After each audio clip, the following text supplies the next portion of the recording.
How can we sync Perplexity AI with N8N? For those unfamiliar, Perplexity is basically a Quanda tool, okay? It's like other Quanda tools, but it's becoming quite popular. Basically, our colleague, Emmanuel Bernard, has created a completely free workflow, alright?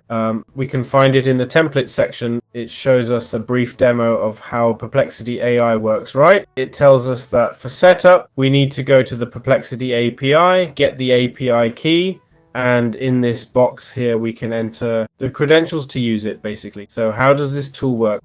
Well, basically the trigger once again is test workflow.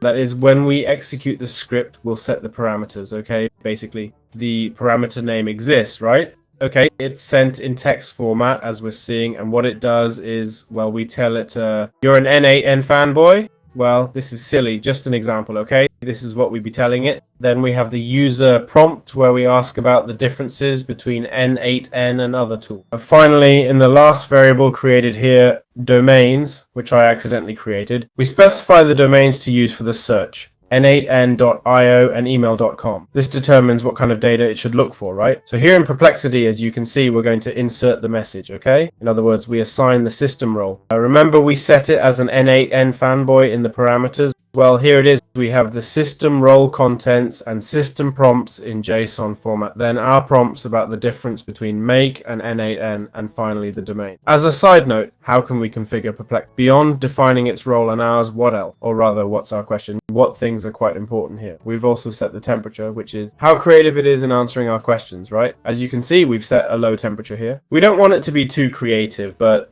rather to extract information from the given domains and stick closely to the question we've asked, right? There are various configurations available, okay? But really, the most important one is what I've just shown you here, alright? So we'd receive the input like this, okay?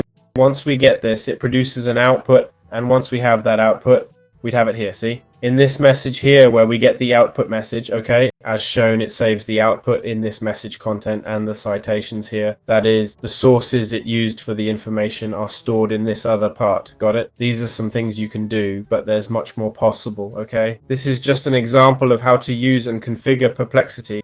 But instead of sending a prompt, you could send a Google Sheets cell, allowing you to send multiple cells, right? Like in a loop or something, you can do that. Or if you don't want the info as output, you can store it in a Google Doc, Drive, or PDF. That's possible too, okay? So good luck and get creative with how you use it.